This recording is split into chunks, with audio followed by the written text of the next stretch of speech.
नमस्कार फरीदाबाद, मैं सौरभ भारद्वाज। आप सभी के साथ लाइव हैं और आज हमारे स्टूडियो पहुंचे हैं गढ़वाल सभा के पदाधिकारी हैं। बात करेंगे उनसे और समझने की कोशिश करेंगे कि शहर की इतनी बड़ी संस्था फिलहाल एक बार फिर चर्चा में है। अगले हफ्ते चुनाव होना है। हमारे साथ हैं मनोज शर्मा जी। साथियों का परिचय भी कराएं मनोज। ये मेरे साथ हमारी अड्डा कमेटी के मेंबर हैं हमारे नरेंद्र डंगवाल जी और हमारे जयपाल जी हैं। सबसे पहले तो आप सभी का स्वागत है। क्या चल रहा है अभी? इलेक्शन का दौर है भाई साहब, 100 तरीके की बातें हो रही हैं, पर जो मूल मंत्र है ना, हम आपके पास वो बताने आए हैं कि क्या चीज़ें होनी चाहिए, क्या होना चाहिए। और आज तक जो हुआ है भाई साहब, वो ऐसा हुआ है कि ये ऐतिहासिक है। गढ़वाल सभा के बारे में सब जानते हैं। गत 20 वर्षों में हमारी गढ़वाल सभा में करोड़ों रुपए के गबन हुए। इन्हीं गबनों के कारण कुछ लोग जेल की भी हवा खाए, लेकिन आज फिर बाहर आकर के उनको ये लगता है कि सही लोगों को, शिक्षित समाज को बदनाम करके वो फिर आगे बढ़ सकते हैं। कौन किसने खाई जेल की हवा? ये पूरी जो एक्स गवर्निंग बॉडी थी, जिसमें कि देव सिंह गोसाई, योगेश बुढ़ाकोटी और कौन था वो, सुरेंद्र सिंह रावत जी, गणेश नेगी जी और साथ में राजू रावत समाज सेवी सेहतपुर से।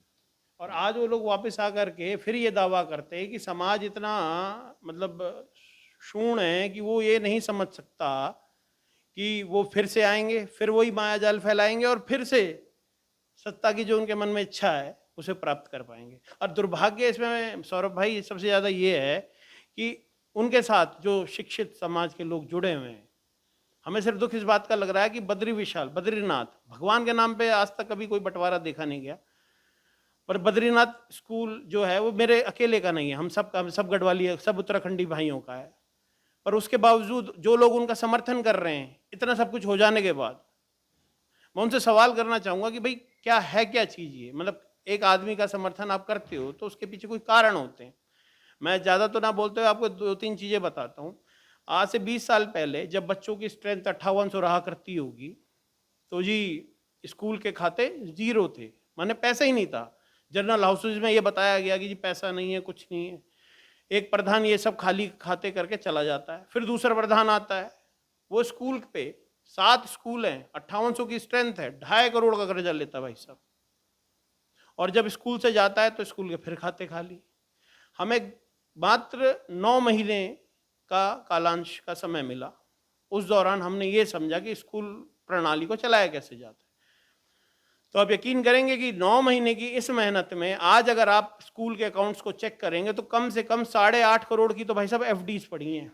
और सबसे महत्वपूर्ण बात इसमें यह है कि स्टूडेंट्स की जो संख्या है वो 2800 है मात्र। माने कहाँ 5600 और खाते खाली, और आज 2800 तो खाते भरे हुए। तो मैं समाज से आपके माध्यम से, स्कूल में जो कमी आई, स्कूल की जो स्ट्रेंथ गिरी, उसके पीछे क्या वजह मानते हैं आप? 2019 मेन वजह मानता हूँ, लॉकडाउन का समय निकला है और जो पिछली गवर्निंग बॉडी थी वो अपना रिजाइन दे के राजी नहीं थी। तो जो भी संघर्ष लोग कर रहे थे उनके माध्यम से कभी एडोक कमेटी दूसरी आती थी, कभी एडमिनिस्ट्रेटर आता था, तो मेन रीजन यही रहा।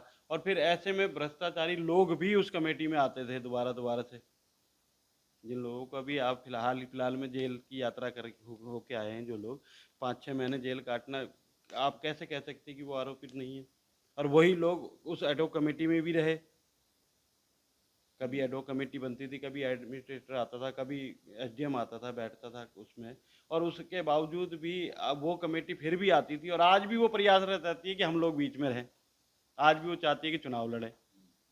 जी, 2 दिन पहले बड़ी प्रेस सरासर बदनाम करने वाली बात है ना साहब। जो अभी एआरओ ने 5 लाख का डिमांड करी है, ये सरकारी उसमें की है। लेकिन मतलब अभी मनोज शर्मा जी को बोल रहे हैं कि भाई 5 लाख रुपए एआरओ के साथ वो मतलब इनके कैश का वो फ्लो कर रहे हैं, जबकि मतलब उन्होंने मतलब इनके 1000-1200 बंदे मतलब इनके रिक्रूट करने हैं और आगे भी मतलब वो करेंगे। और इसके लिए मतलब इनकी आपको पता है कि भाई 500-500, 1000-2000 जो भी मतलब बंदों को मतलब इनकी पर डे का जो एक मतलब वेतन टाइप देना है, तो वो कैसे देगा? ना कि मतलब वो अपने अपने अपने अकाउंट में कैसे वो कर सकता है, क्योंकि वो उसके अगर मतलब यारों के अकाउंट में अगर हम मतलब इनकी चेक देते हैं तो वो उससे भी इनकम टैक्स उसका बढ़ता है। इसलिए उसने साफ मना कर दिया, मुझे अगर कैश दोगे तो तभी मैं आगे कर पाऊंगा, नहीं तो मैं नहीं कर पाऊंगा। इसलिए उसने, हमने बोला आप खुद लिख के दो। अब हम मतलब इनकी एडो कमेटी बिल्कुल नहीं देगी उसे, लेकिन वो मतलब इनकी ERO लिख के देगा और RO से उसके वेरीफाई करवाए कि हाँ भाई इनको ये मतलब इनकी कैश वित्तीय मतलब जो दिन मतलब इनके डे टू डे के जो खर्चों के लिए उसको मतलब पैसे की जरूरत पड़ेगी, तो वो उसको मतलब इनकी करना होगा। तो मतलब ये चुनाव के लिए जो चुनाव होना है, चुनाव सही तरीके से हो जाए। इससे पहले चुनाव हुए थे, 20 से 25 लाख का खर्चा आया सर। तो मतलब इनकी अब ये बताओ 5 लाख में तो कोई ज्यादा वो अपने घर तो नहीं ले जाएगा 5 लाख रुपए, इसमें तो खर्चा आएगा ही आएगा, क्योंकि सारी सरकारी तंत्र लगेगा सर, सरकारी मतलब पुलिस लगेगी, सरकारी मतलब इनके सब वो लगेंगे, उनका भी हर एक का मतलब खाने का उसका ये सब ये उसमें होगा सर, ये सब कैश में ही होगा। ये मतलब इनकी ये किसी के अकाउंट में 100 रुपए, किसी अकाउंट में 200 रुपए तो नहीं डाल सकते ना सर। अगर आप बताइए मतलब भारद्वाज साहब कि मतलब क्या ऐसा कर सकते हैं क्या कि भाई मतलब इनकी ये जो कहते हैं कि 5 लाख रुपए जो वो मांग रहा है, तो वो जायज़ मांग रहा है, मेरे हिसाब से तो जायज़ मांग रहा है कि मतलब इनके 5 लाख रुपए, क्योंकि उसके बाद भी 2.5 लाख रुपए पहले से पड़ा हुआ है, पहले से पड़ा है। अगर वो चाहता है तो मतलब उसको भी मतलब मिसयूज कर सकता था, लेकिन अगले ने बोला कि भाई 2.5 लाख रुपए मेरे पड़ा है, 5 लाख रुपए और मतलब इनकी वो करो, क्योंकि मुझे पहले भी उन्होंने मतलब इनकी अभी उन्होंने सर मतलब इनकी 1000-1500 हाँ, रुपए। एक्चुअली क्या है भाई साहब, ऐसा है कि ना जब नॉमिनेशन फाइल करते थे तो उसकी 1000 रुपये फीस होती है, तो 256 लोगों ने फीस भरी है, तो 2,56,000 रुपये आए हैं, तो वो भी उन्हीं के कंट्रोल में है। उन पे और हम पे इल्ज़ाम ये लगाया जा रहा है कि भाई हम कि यार वो बेकार है यार वो बेईमान है, जबकि ऐसा सरासर गलत बोल रहे हैं। देखिए आदमी 2 महीने या 3 महीने भी किसी मंत्री के पीए के माध्यम से मिलकर आप कुछ गड़बड़ करना चाह रहे हैं। हाँ ये सॉरी ये आरोप भी लगा भाई साहब। देखिए ऐसा है कि माननीय कृष्णपाल जी वगैरह और जितने भी हमारे कैबिनेट मिनिस्टर हैं, इनके आने से फरीदाबाद एडमिनिस्ट्रेशन डिपार्टमेंट इतना फ्लेक्सिबल हो गया है कि कोई भी 3-4 जने जा करके डीसी साहब के पास खड़े हो जाते हैं और मनमाने तरीकों से कुछ भी करवा लेते हैं। आप एक बात सोचिए, 2016 में मैं आपका थोड़ा सा लूँगा, थोड़ा टेक्निकल लूँगा, 2016 में इलेक्शन हुआ जो कि संवैधानिक था ही नहीं, क्योंकि सोसाइटी एक्ट 2012 के अनुसार अगर किसी भी संस्था में 1000 या 2000 से लोग ऊपर होते हैं तो वहाँ कॉलेजम बेस्ड इलेक्शन होना चाहिए था। 2016 में पैनल वाइज इलेक्शन कराया गया, उन्होंने जो भी वित्तीय खर्चा किया वो भी ठीक नहीं था। लेकिन इसके बाद 2025 में अब जब इतना कुछ हो चुका है तो अब कॉलेजम बेस्ड इलेक्शन होना चाहिए, पर अनफॉर्चुनेटली क्या है कि जैसा मैंने आपको बताया कि सिस्टम इतना फ्लेक्सिबल है, कोई भी ज़्यादा डीसी साहब के पास, डीसी साहब उसको एंटरटेन करते हैं, वो चीज़ आगे फॉरवर्ड कर देते हैं। अगर मैं आपको अपने संविधान दिखाऊंगा, एक कॉपी मेरे पास है, इसमें साफ लिखा गया है कि भैया जो कर्मचारी रहा है स्कूल का वो इलेक्शन नहीं लड़ सकता, लेकिन लोग लड़ रहे हैं, जबकि हमने इसकी जानकारी आरओ साहब को दी है। इन्होंने कहा कि भाई हमें वो डिटेल भेजो कि इसमें इनके स्कूल के संविधान में ये भी है कि कोई भी एक्स गवर्निंग बॉडी अगर रहेगी और उसने अपने कार्यकाल में अगर अपना कोई बेटा है, भतीजा, बीवी, भाभी जो लगाई है, वो इलेक्शन नहीं लड़ सकता, उसकी डिटेल भी हमसे मांगेगी। हमने वो डिटेल भी इन्हों दी, उन्होंने आरओ डिपार्टमेंट साहब के यहाँ से उन्हें नोटिस भी सर्व हुए, पर सौरभ जी मैं बहुत ही सरप्राइज्ड हूँ कि कोई व्यू ही नहीं आया।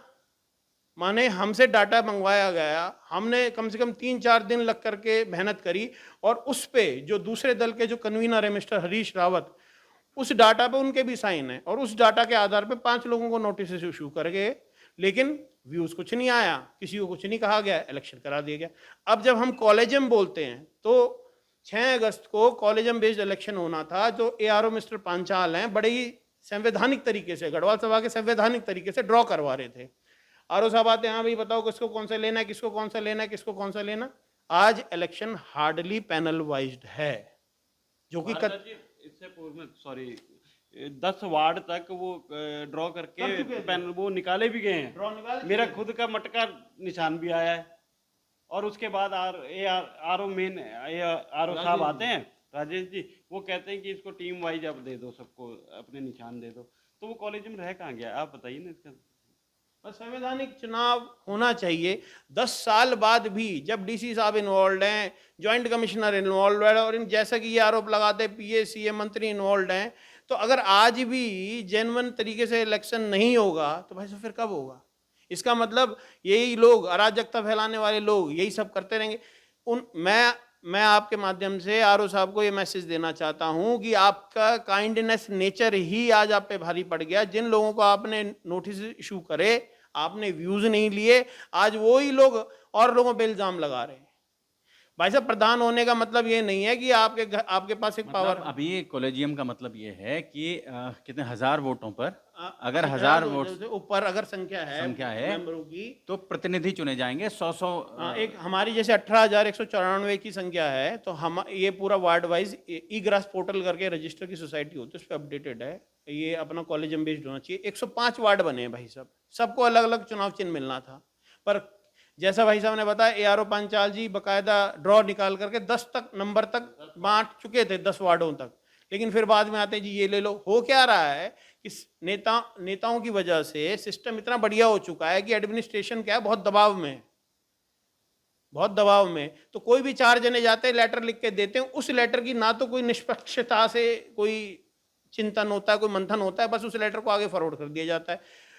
एडमिनिस्ट्रेशन इसलिए घबराया हुआ है क्योंकि सभा इतनी बड़ी है कि आज से पहले कई एडमिनिस्ट्रेशनों के खिलाफ ही कोर्ट में केस चल रहे हैं, तो वो अपने ऊपर कोई केस नहीं लेना चाहते। तो ये गढ़वाल सभा का जो इलेक्शन है ना, एक सांप की तरह है। इसके लिए चाहिए महादेव जो उसे अपने गले में धारण कर सके, और वो शक्ति सॉरी टू से एडमिनिस्ट्रेशन में किसी भी बंदे के पास नहीं है। और जिस वजह से मिला जुला तरीके से इलेक्शन हो रहा है, हम इलेक्शन के खिलाफ नहीं, चलो इलेक्शन हो जाने दो, लेकिन लोगों का जो आरोप प्रत्यारोप तो ना लगाओ किसी व्यक्ति विशेष पे। अब एआरओ पंचाल को बदनाम कर रहे हैं, साथ में एडॉक कमेटी को बदनाम कर रहे हैं। अरे जिन लोगों ने खाते भरे हैं, मैं आपको बताऊं, इन लोगों ने अपनी गवर्निंग बॉडी के टाइम पे इम्प्रेस निकाला भाई साहब, 1-1 करोड़ रुपए, 1-1 करोड़ दस्तावेज है, दिखाना, कागज फाइल दिखाना। ये मैं आपके लेटर के माध्यम से दिखाना चाहता हूं, इन्होंने 1-1 करोड़ रुपए के इम्प्रेस निकाल रखे हैं। ये पूरी ऑडिटर रिपोर्ट है हमारे पास। इनकम टैक्स ने पेनल्टी फाइल करी सर हमारे ऊपर। ऑडिट रिपोर्ट है पूरी, इतने सीए साहब की रिपोर्ट है। CA Anil Kumar Gupta and associates chartered accountant हैं, पीतमपुरा दिल्ली के, हैं, उनकी रिपोर्ट है ये, और बहुत मोटी रिपोर्ट जी। 90 लाख अच्छा, गलत 90 लाख रुपए कैश इन्होंने ट्रांजेक्शन, और ये 90 लाख। ये गलत रिपोर्ट भी नहीं है। पूछिए क्यों? क्योंकि ये चीज इनकम टैक्स ने जब ऑब्जर्व, इनकम टैक्स तो ट्रांजैक्शन ऑब्जर्व करता है, तो जब इम्प्रेस एक संस्था जैसे 10,000 या 20,000 रुपए कैश निकाल सकते हैं as per best of my knowledge, इन्होंने जब 90 लाख रुपए 1-1 करोड़ रुपए निकाले ना, तो कैश, हाँ कैश पेनल्टी आई हमारे पे। हमारे टेन्योर में अब जब एडॉक कमेटी चल रही थी तो 6 करोड़ 75 लाख की पेनल्टी लगी। सर आपके माध्यम से समाज के गढ़वालियों को सबको ये बताना चाहता हूँ कि वो 6 करोड़ 75 लाख रुपए, मतलब कोई जीवन भर भी अपना, मतलब जीवन क्या, मतलब कई 10 लोग भी जीवन लगा दें, 100 लोग तो भी नहीं कमा सकते सर। हमने हाई कोर्ट पंजाब में जाकर के केस लड़ा और उस 6 करोड़ 75 लाख को एग्जेम्प्ट कराया और अपने सभा के पैसे बचाए। हमने एफडीआं करके सभा के पैसे जोड़े, हमने एफडीआं ये फाइन खत्म करके सभा के पैसे बचाए, और आज हम पे प्रश्न चिन्ह लगाया जा रहा है। मतलब इसका मतलब तो नेता तो वही बनेगा जो खाते खाली करेगा, या नेता तो वही बनेगा जो कर्जा लेगा। हमारे जैसे जो पढ़े लिखे लोग हैं जो मेहनत कर रहे हैं वो नहीं। भाई साहब एक प्रधान है, उसने अपना बेटा बिठा रखा, अपनी बहू बिठा रखी है, ऐसे ऐसे लोग हैं यहाँ पे। उसके लड़के को अगर आप इंटरव्यू ले लो, अपना नाम नहीं बोल सकता, लेकिन क्या है उसकी जो क्वालिफिकेशन ये है, उसकी क्वालिफिकेशन क्या है कि उसका बाप प्रधान रहा है यहाँ का, तो ये उसका स्कूल है, उसका घर का स्कूल है, वो जो मर्जी चाहे करे। तो यही दुर्भाग्य है। मैं सभी उत्तराखंडी वासियों से आपके माध्यम से ये निवेदन करना चाहता हूँ कि चयन सवाल नहीं है, यहाँ मंदिर दाव पे लगा पड़ा है, हमारी संस्था दाव पे लगी पड़ी है। जातवाद से ऊपर उठ करके, परिवारवाद से ऊपर उठ के, बद्री विशाल को अगर आप अपने मन से कहीं भी कुछ भी थोड़ा भी मानते हैं ना, तो मैं इस माध्यम से ये कहना चाहता हूँ भाई साहब कि एक बार आंख बंद करके बद्री विशाल के प्रति अपनी आस्था को याद करें, आपको चयन करने में कतई भी दिक्कत नहीं आएगी। जिसका एकदम मतलब यानी कि र्यूमर फैला हुआ है, जिसका मतलब यानी कि एकदम हकीकत है कि भाई मतलब यानी कि किस केस में मतलब अंदर गए थे, घोटालों के केस में अंदर गए, तो उनको तो कम से कम मतलब यानी कि एक दरकिनार करो ना। बाकी तो हम मतलब यानी कि आगे तो देखते रहेंगे, लेकिन दरकिनार तो करना पड़ेगा।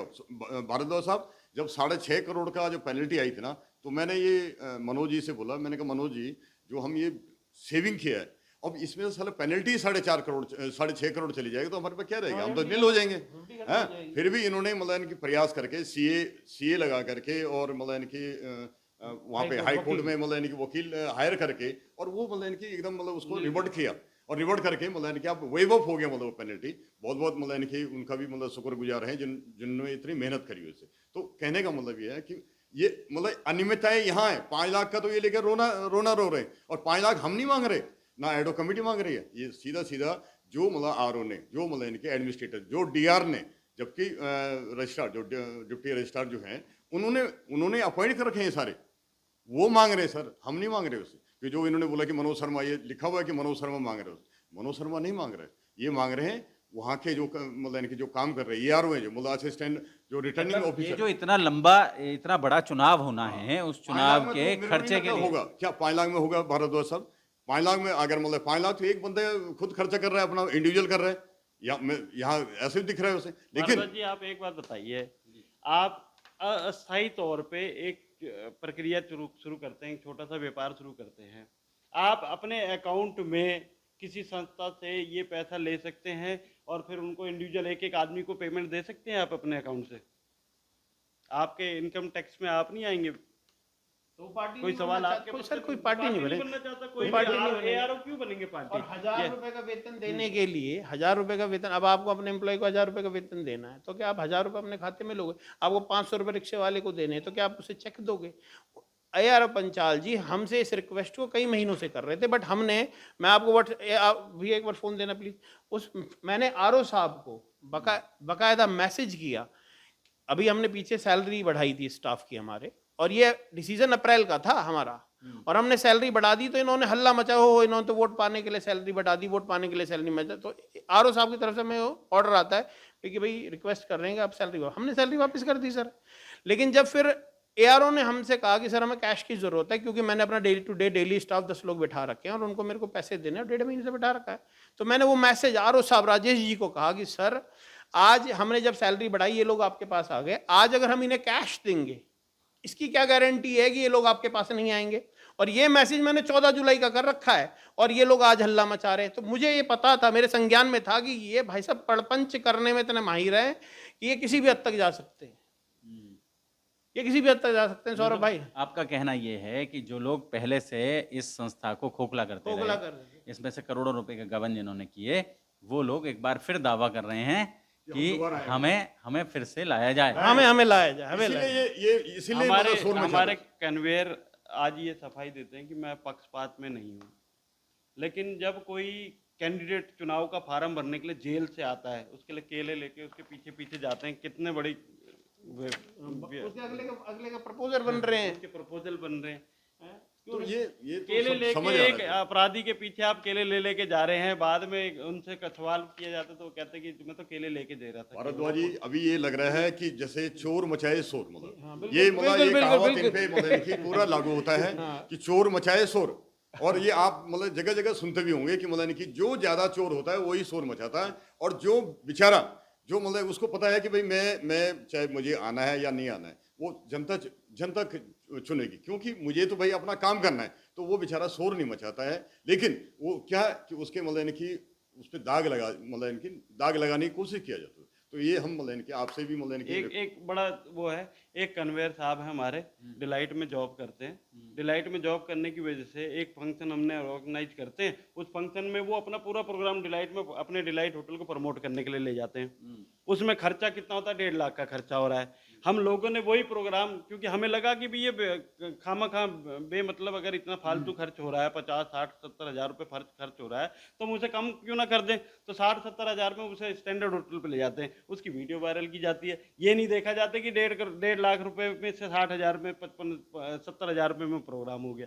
और कितनी बड़ी उसी दिन से वो हमसे परेशान है, मतलब उसी दिन से वो मतलब परेशान हाँ, है। उसी दिन से वो आने वकील साहब की फीस, एक बात और सौरभ साहब, मैं आपसे एक बात कहता हूं कि एक संस्था है, अपराधी मेरा तो नहीं है ना पर्सनल किसी का। अगर किसी संस्था के साथ किसी ने घोटाला किया, वो अपराधी मेरा तो नहीं है। उसने संस्था के साथ घोटाला किया तो पैसा वसूली जब होगी तो किसके पास आएगा? संस्था के पास आएगा। उसकी फीस कौन देगा? वकील की फीस आप दोगे, मैं दूंगा, ये को-कन्वेयर संस्था देगी? संस्था देगी। वकील किया जाता है, उसमें हमारे कन्वेयर साहब अप्रूवल भी देते हैं, बकायदा MOM में लिखा जाता है, उसमें अप्रूवल भी मिलती है उसकी, और बाद में कहते हैं कि फीस नहीं दूंगा, फीस नहीं देनी चाहिए। आप बताइए, फीस कौन देगा? गढ़वाल सभा का पैसा गढ़वाल सभा में आएगा या मेरी जेब में आएगा या मनोज जी की पॉकेट में आएगा या भारद्वाज जी की पॉकेट में आने वाला है? उनका कहना है सर कि जो लोग अपराधी थे उनका भी जो वकील का खर्चा है वो भी सभा देगी। क्या ये ऐसा मुमकिन है सर? नहीं, ऐसा वो कह रहे हैं सर। उनकी डिमांड है, उनकी डिमांड आई हमारे पास कमेटी के पास कि भाई जो केस लड़ रहा है उसकी फीस अगर संस्था दे रही है तो उसके डिफेंस के लॉयर की फीस भी माने जो ये जो जेल में पड़े हैं उनके जो वकील की फीस भी संस्था ही दे, सस्ते बताओ। ही, ऐसा वो इस उनका तरीके की डिमांड मानसिकता के लोग हैं भाई, आई। तो एक कैसे डिमांड आई करें? थी सर, और उसमें बोला था अगर वो हार जाएंगे तो वो वापस करेंगे। अरे भैया वो वाले वापस कर दो ना जो आप ले चुके हो उसे, और जो आपके पास मतलब ऑलरेडी मतलब 90 लाख का जो EOW ने मतलब डिक्लेयर किया हुआ है कि 90 लाख मतलब फर्जी बिल से मतलब 90 लाख रुपए मतलब ये गबन है। आ गए। चलो हम तो कह रहे हैं कि भी हुआ 90 लाख रुपए का गबन। अब सौरभ साहब, मंत्रियों की इन्वॉल्वमेंट बताता हूँ मैं आपको क्या है। मंत्रियों की एक शख्स जो गढ़वाल सभा के प्रति समर्पित है, वो मुख्यमंत्री जी के पास ओपन दरबार जो लगता है उनका, उसमें जाता है और वो एक अपनी अपील दायर करता है। और मुख्यमंत्री साहब कह रहे हैं कि ऐसे लोग जो अपराधी हैं, जो घोटाले में शामिल हैं, उन लोगों को इलेक्शन ही नहीं लड़ना चाहिए, उन लोगों को निकाल देना चाहिए संस्था से। तो ये इन्वॉल्वमेंट तो मंत्री जी की है, मुख्यमंत्री जी पे सीधा सीधा आरोप है। और इस पे जबकि ये मौखिक ऑर्डर है, सीएम अगर मौखिक ऑर्डर दे रहा है, देखो अब मैं कंपनी का बॉस हूं, मैं अपने एम्प्लॉय को ये कहता हूं भैया तुम्हें ये करना है, तो क्या उसकी मजाल है? वो नहीं करेगा। एक सीएम मौखिक ऑर्डर देता है, और जब ये मौखिक ऑर्डर नीचे तक डीआर साहब हैं यहाँ पे, उनको पता है, अच्छा वो डीआर साहब ने ही इनके खिलाफ एफआईआर दर्ज करा रखी थी, लेकिन दुर्भाग्यवश ये है कि सीएम के ऑर्डर तक को निगलेक्ट किया गया, और आज वो लोग चौड़े में इलेक्शन लड़ने को तैयार है। सर उसमें भी रिपोर्टर आप ही थे शायद, जिस दिन मतलब इनकी CM दरबार लगा था, तो उसमें भी रिपोर्टर आप ही हैं उसे। तो आपने उसी टाइम सुना था कि खट्टर साहब ने बोला था कि ये बंदों का क्यों मतलब सदस्यता से ही मतलब इनके मतलब निरस्त कर दो इनको, ताकि ये दोबारा ना आ जाए मतलब नहीं, तो इसलिए मतलब इनकी आप चुनाव ज्यादा जल्दी मत करो, पहले इनके ऊपर एक्शन करो, पहले इनके ऊपर एक्शन लो, लेकिन आज तक नहीं हो पाया, आप नहीं हो पाए। पैसे की लेन देन सत्ता आप ही की वीडियो देखकर मैं अभी तक ये सोच के बैठा था कि अपराधी हैं। आज मेरे को वो वीडियो दोबारा देखनी पड़ी, जब ये अभी जो न्यूज चल रही है उस हिसाब से मुझे वीडियो दोबारा देखनी पड़ी कि मुख्यमंत्री जी ने सच में बोला था ऐसा। एक मनोज जी, बार बार ये चर्चा आ रही है कि जो स्कूल के स्टाफ है उसकी जो सैलरी है वो सैलरी रुक गई। भाई साहब इसमें भी अब मैं क्या कहूँ, हम गढ़वाल सभा के जो पुरानी एक्स गवर्निंग बॉडी है ना, उन्होंने शकुनी भी फेल कर रखे हैं। 4 अगस्त को शाम को 7:30 बड़े भागा दौड़ी करके 10-15 लोग, वैसे ही जैसे मैं बता रहा हूँ ना कि एडमिनिस्ट्रेशन फ्लेक्सिबल हो गया, डीआर के ऑफिस प्रेशर बना के डीआर ऑफिस जाते हैं, मेरा नाम, जयपाल जी का नाम और डंगवाल जी का नाम ये कह के हटवा देते हैं कि जी ये कंटेस्टेंट है, जबकि आचार संहिता लग रखी है। अगले दिन 12 बजे ज्वाइंट अगले दिन 12 बजे ज्वाइंट कमिश्नर साहब ऑर्डर इशू करते हैं कि जो डीआर ने ऑर्डर इशू करा है उस पर स्टे लगाई जाती है till the election process get completed. तो being as a responsible ad hoc committee member, हमने क्या किया, हमने बैंक स्टाफ को, बैंकिंग जितने भी हमारे बैंक में हम डील करते हैं, उनको ये इन्फॉर्मेशन बाय मेल भेज दी। इन्होंने उसके अगले दिन वो जो लेटर उसे उन्हें मिला था उसको प्रेजेंट करके एक नया लेटर लगा करके बैंकिंग करने का प्रयास किया। अब बैंक तो कंफ्यूज हो जाएगा इस केस में कि भैया वो एक तरफ तो ऑर्डर आ रखे हैं कि ये लोग स्टे कर रहे हैं, और एक तरफ ये क्लेम कर रहे हैं कि हम लोगों से साइनिंग अथॉरिटी ली गई है। मतलब जो लोग हम लोग इतने महीनों से एम्प्लॉयज वेलफेयर का काम कर रहे थे, अपने स्टाफ को हम लोगों ने लास्ट टाइम उनके एरियर्स, उनकी CL, उनकी सैलरी बढ़ाकर एक साथ निकाली, और ये हम लोगों पे ये आरोप लगा रहे हैं कि हम उनकी सैलरी रोक रहे हैं। मतलब देख लो भाई साहब कितना मतलब अन्याय, मतलब कैसी कैसी बातें लोग प्रपंच रच रहे हैं हमारे लिए। तो आज इस पूरा स्टाफ इन सब की हरकतों की वजह से फिर परेशान हो रहा है, और उनके बेचारों की सैलरी रुकी पड़ी है। पर मैं आपके माध्यम से सबको ये बताना चाहता हूं कि हमारा प्रयास है कि कल या परसों एक नया ऑर्डर इशू करवा दिया जाएगा, और आपके खातों में आपकी सैलरी जल्दी आ जाएगी। कृपया करके किसी की भी बातों, माने किसी की भी गलत अफवाहों में ना यकीन करें, हमारी पुरानी कार्यशैली को ध्यान में रखते हुए मेरा आप सभी स्टाफ से निवेदन है। एक कन्वेयर जो 6 महीने डीएक्टिव रहता है, अचानक वो एक्टिव हो जाता है, क्या कारण है? और जो लोग इलेक्शन लड़ रहे हैं उनके साथ बैठ के वो प्रेस कॉन्फ्रेंस करता है, क्या कारण है? कितने सवाल है मन में, अगर आदमी ईमानदारी से सोचे और बद्रीनाथ को साक्षी मान के सोचे, तो कितने सवाल मन में आते हैं कि ये लोग जो डीएक्टिव थे वो अचानक एक्टिव कहाँ से हो गए, आज उनको कहाँ से साइनिंग अथॉरिटी की ध्यान आ गई, जबकि एआरओ उनको लगातार उनके साथ उसमें कांटेक्ट में रहने की कोशिश कर रहा है, वो तब भी नहीं आ रहे। एआरओ ने जबकि इनके नाम पे डिस्ट्रिक्ट रजिस्ट्रार को, जो हमारे अलावा 3 एडॉक कमेटी मेंबर हैं डीएक्टिवेट थे, तो एआरओ ने अपने एंड से 3 बार लेटर लिखा कि ये लोग आते नहीं है, इन्फॉर्मेशन दी। उनकी बेसिक रिस्पॉन्सिबिलिटी बनती थी कि कल को कोई ये ना कहे कि ये बाइस्ड है, जब तुम आओगे ही नहीं तो वो तो बेचारे हमसे काम लेंगे, और फिर उन एआरओ पे ही इल्जाम लगाना कि भैया वो एडॉक कमेटी से मिला पड़ा। माने कुछ भी बोल देना, कभी भी बोल देना, ये स्थिति है भाई साहब। एक्चुअली ARO हर टाइम उनके कांटेक्ट में रहते हैं और हर टाइम उनको जो जो मैसेज हमें देते हैं वो उनको भी मैसेज देते हैं। जो अभी ये लेटर 5 लाख का दिया था वो भी उन्होंने वो हरीश जी को भी दिया था और वो भी हमें भी दिया था कि मतलब कि भाई मुझे 5 लाख रुपए चाहिए। हो सकता है उन्होंने आरओ को भी दिया होगा, लेकिन मतलब कि हमें भी दिया था सेम। मैंने बोला कि भाई मैंने हरीश को भी भेज दिया, मनोज जी को भी भेज दिया, आपको भी भेज दिया, डंगवाल जी को भी भेज दिया, कोटियाल को भी भेज दिया, सबको भेज दिया। तो मतलब कि वो ऐसा नहीं है कि वो कांटेक्ट में नहीं है। अगर ये बताओ आप, ये जो 5 लाख का अगर उसको उसके मन में कुछ होता, वो कुछ इस टाइप का जो कह रहे हैं वो, मतलब उनकी जो शंका है, अगर ऐसा होता तो वो क्यों उनको मतलब नहीं देते? वो तो हमारे मतलब मनोज जी को ही आराम से बोलते कि मनोज जी मेरे को 5 लाख रुपए दे दो। लेकिन कहने का मतलब सारा चीजें ओपन है, मतलब सर ऐसा नहीं है, ट्रांसपेरेंस है। मतलब ऐसा कि मतलब कि एक दूसरे से मतलब कि भाई हम उसको छुपा के वो करेंगे। दूसरी बात है सर, जैसे ये लोग गए थे कि मतलब डिस्ट्रिक्ट रजिस्ट्रार के पास कि ये 3 लोग मतलब इनकी चुनाव लड़ रहे हैं, तो इनका मतलब इनकी मतलब मिस एडो कमेटी से इनको बाहर किया जाए। तो उसमें एक सीएम कोटियाल भी हैं, वो भी मतलब इनके चुनाव इलेक्शन में लड़ रहे हैं। अगर उनका भी नाम आता तो फिर इनके हम बोलते कि भाई हाँ ये लोग मतलब इनके अच्छे मन से गए। लेकिन कहने का मतलब ये 3 ही क्यों जाए, वो क्यों नहीं गए उस? मेरा एक सवाल ये है कि मैं LIC कराता हूँ अपने बच्चे की, मैं भारद्वाज जी से LIC कराता हूँ। मैं भारद्वाज जी को बोलता हूँ कि भारद्वाज जी आप मैं पेमेंट भेज रहा हूँ, अपने अकाउंट में दे देना, आप पेमेंट कर देना उसकी, आप अपने अकाउंट में ले लोगे उस LIC की पेमेंट को, क्योंकि आपका अकाउंट डिस्टर्ब होता है, उससे इनकम टैक्स का कोई ना कोई प्रॉब्लम आती है। तो आप बोलोगे या तो कैश दे दो या डायरेक्ट पेमेंट कर दो। अब डायरेक्ट पेमेंट करने के लिए 1000 आदमियों को डायरेक्ट पेमेंट करने के लिए 1000 रुपए के या 3 हजार रुपए के चेक, 1000 चेक बनाए जाएंगे। फरीदाबाद, आप ये समझें, ये पूरी बातचीत आपने सुनी, वो 2 पंक्तियां हैं कि चमन को सींचने में पत्तियां कुछ झड़ गई होंगी, यही इल्जाम मुझ पर लग रहा है बेवफाई का, मगर कलियों को जिसने रौंद डाला अपने पांवों से, वही दावा कर रहे वतन के रहनुमाई का। जोड़ेंगे आपको शहर की ऐसी ही और महत्वपूर्ण खबरों के साथ। बहुत बहुत धन्यवाद।